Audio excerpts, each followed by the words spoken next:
y le voy a pedir al equipo que nos grabe porque, híjole, desde muy, muy temprano el presidente comenzó a hablar de muchas circunstancias, a pues dar pues una serie de declaraciones extremadamente fuertes, muy, muy duras en la conferencia de prensa mañanera, y todo ante una pregunta no ante una pregunta, disculpe usted, ante lo que se da a conocer hoy en la conferencia de prensa mañanera en materia de homicidios.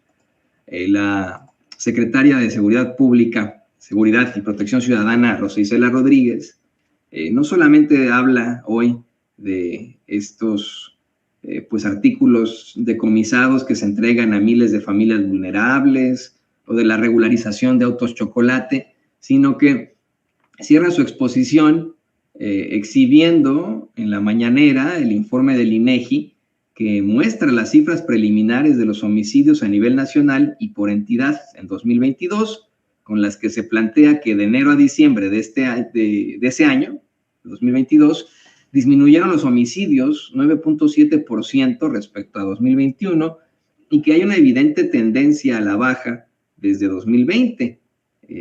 La secretaria de Seguridad celebra que en comparación con los sexenios de Calderón y Peña, existe hoy una disminución, escuche esto, del 17% en los homicidios. Y mire, nos podrán llamar paleros, apapachadores o lo que usted quiera de López Obrador, pero sí hay que ser muy, muy honestos en lo que está ocurriendo en cuanto a la narrativa. Mientras en los medios de comunicación corporativos pintan un México en la absoluta mugre, en el apocalipsis y en la destrucción, hay que ser perfectamente honestos. Los datos duros, como decía Peña, ¿no? Los datos duros hablan por sí mismos, disculpe usted. Datos duros sobre economía, sobre precisamente seguridad. En cuanto a los datos económicos, ahí está la realidad. No es mentira, no es exageración. Mire usted cómo está, por ejemplo, el cambio de dólar frente a peso, ¿no? De peso frente a dólar. Hoy se pagan menos de 17 pesos por dólar, ahorita nos lo va a poner don David en pantalla. Y desde la forma más desafortunada y asquerosita, en los medios de comunicación corporativos con sus pseudoexpertos, explican que esto es negativo. En primer lugar, dicen que no se debe a López Obrador, sino que se debe a factores externos. Y si esa fuera la realidad, pues en todo caso, todas las monedas estarían en la misma circunstancia, y no, es solamente el peso mexicano el que se ha fortalecido y que hoy en estos momentos se ubica por debajo de los 17 pesos frente al dólar, ¿no? En la divisa, en el tipo cambiario. Personajazos como el junior de Enrique de la Madrid dicen que es algo negativo, que no es gracias a López, así como le llaman ellos, etcétera, etcétera, pero pues se les cae todo este teatrito. También, a pesar de una pandemia y una crisis provocada por una guerra, que es una crisis, vamos, mundial, a pesar de eso, se ha controlado la inflación, hay cifras muy propositivas en cuanto a empleo, ha aumentado el salario de los mexicanos, hay mucha inversión, todo esto existe, ¿no? En estos momentos en México, y esa es la realidad, ahí están los datos, se da a conocer. Hoy mismo, el periódico El Universal tiene que reconocer que efectivamente disminuyó la inflación, no les queda de otra. Mire, mientras hablan como nota principal de un decomiso de aeronaves, tienen que reconocer que la inflación y las 5 quincenas a la baja, no les queda de otra. Con la cola entre las patas tienen que dar a conocer esto. Y periódicos como El Financiero o El Economista le buscan tres pies al gato, buscan de alguna u otra forma explicar que haya situaciones propositivas en la economía en México, cuando en sexenios anteriores no podían dar datos positivos, era todo lo contrario, intentaban sacarle jugo a situaciones que no eran propositivas para México. Mire cómo trata de justificar El Financiero su ataque en contra de López Obrador. Desacelera la inflación, pero persisten presiones. Siempre hay un pero, ¿no? Siempre hay un pero. El Economista: inflación sigue en descenso a la mitad de julio, pero en los alimentos no cede, ¿no? O sea, Siempre le ponen un pero a todo este tipo de circunstancias. Y eso es lo que preocupa. Porque fíjese, no estoy diciendo que ya México solucionó su problema de inseguridad, su problema de desigualdad, que ya se acabó la pobreza en México. No, esa no es la realidad. Sino que se estableció ya la base para que pues se pueda continuar con un esfuerzo, y sé que suena esto a muy de López Obrador, pero con un esfuerzo transformador para que México de una vez por todas pueda salir del hoyo en el que se encuentra. Y yo sé que sueno a disco rayado, que este ejemplo se lo he dado una y otra vez, pero hay que mencionarlo.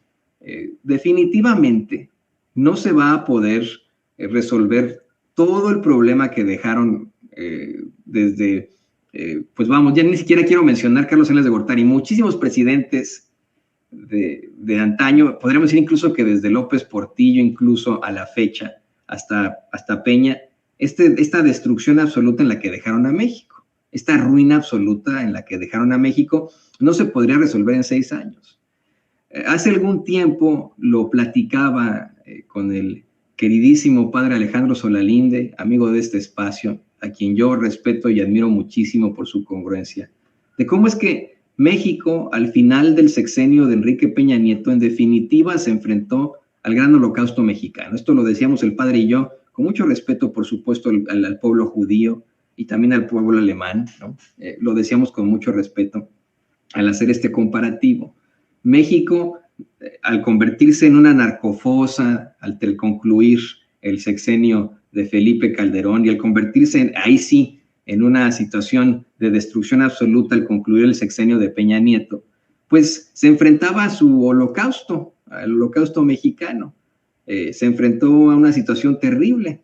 Y es un país en llamas el que le entregan a Andrés Manuel López Obrador, les guste o no. Es absolutamente imposible que se pueda solucionar todo en un rango de 6 años. Le hemos planteado aquí en Sin Censura cómo es que Alemania, después de la Segunda Guerra Mundial, era un país, en ese caso, incluso físicamente destruido. En muchos sitios, no toda Alemania, pero si uno veía, por ejemplo, Berlín, bueno, pues Berlín ya no existía, era ruina tras ruina, ¿no? Otras ciudades no estaban mal, había pueblos que quedaron enteros, pero Berlín, por ejemplo, era ya una ciudad destruida. Y en cuanto a sus instituciones, en cuanto a su país, pues estaban en la absoluta ruina. Incluso fueron divididos por las potencias. El bloque soviético se quedó con una parte y el bloque capitalista se quedó con otra parte, el bloque que conformaban Estados Unidos y Reino Unido. Reino Unido y Francia se quedan con otra parte de Alemania. Y se enfrentan a una serie pues, de injusticias, de circunstancias terribles y a un esfuerzo absoluto transformador, el gran pueblo alemán. Durante un largo tiempo ambos bloques buscan sacar adelante su país y le echan muchas ganas los alemanes en ambos bloques, en el bloque del este, en el bloque del oeste, en el bloque occidental. Le echan muchas ganas y les toma décadas, señoras y señores, poderse en primer lugar unificar y en segundo lugar establecerse como nuevamente una potencia mundial, un país con alto desarrollo. Les tomó décadas hacer este tipo de circunstancias. Es el mismo caso con México.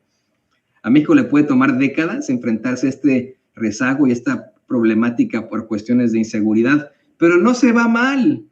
A 5 años de establecer este tipo de políticas, al menos en lo económico, ya podemos hablar de un Estado que no está endeudado como nos lo dejó Enrique Peña Nieto, de una moneda que no está sobredevaluada como la dejó Peña Nieto y Felipe Calderón. No podemos hablar tampoco de un incremento absoluto en la criminalidad. Si bien es cierto, hoy no estamos en cifras fantásticas y ya se acabó con la violencia, pues sí podemos hablar de esa disminución en los homicidios. Sí podemos hablar de una disminución en los homicidios en México.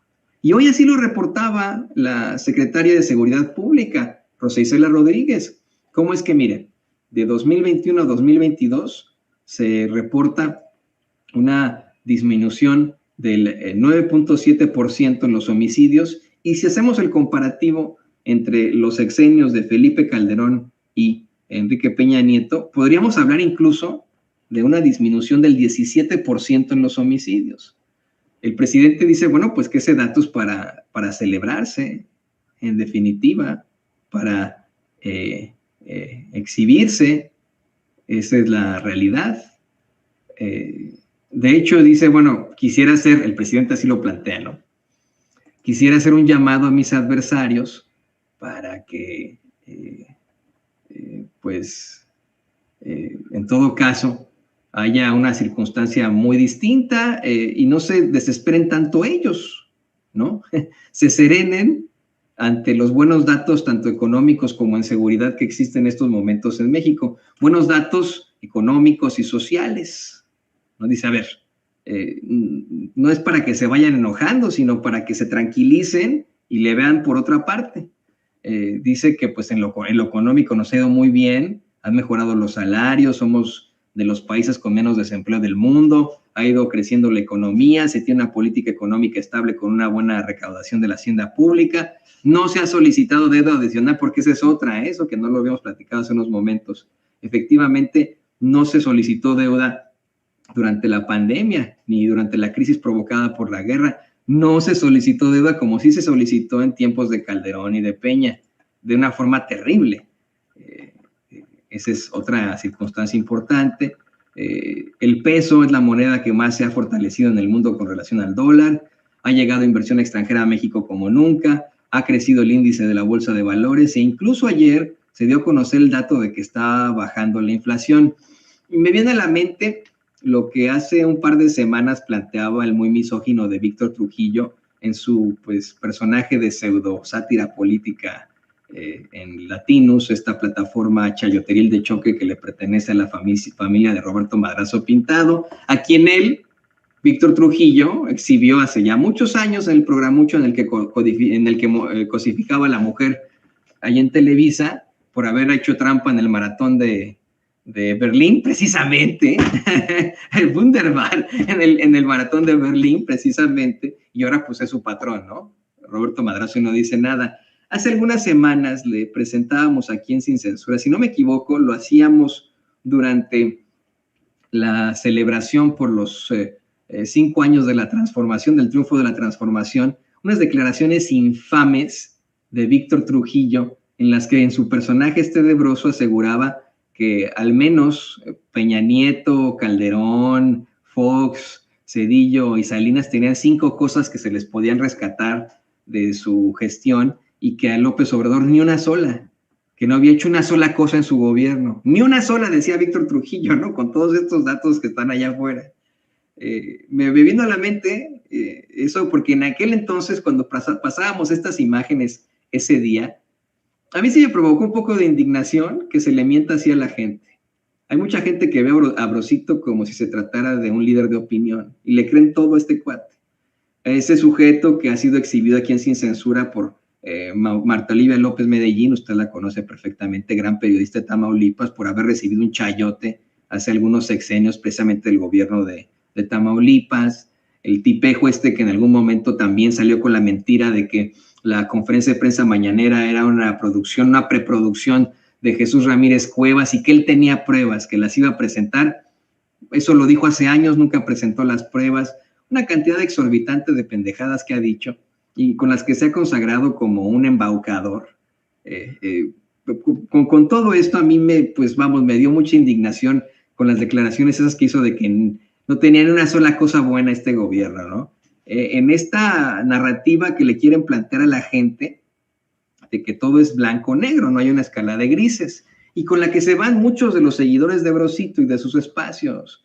La gente que verdaderamente considera al pseudoperiodista Carlos Loret de Mola, mejor conocido como Los Montajes, por la serie de montajes que él mismo ha establecido, por los que ha ofrecido disculpas, lo consideran un hito en la comunicación mexicana, ¿no? O sea, esa gente que está embrutecida por lo que le plantean en los medios corporativos, pues se va mucho con lo que les dicen estos cuates, de la nada, que se sacan de sus fundillos, porque de ahí se lo sacan.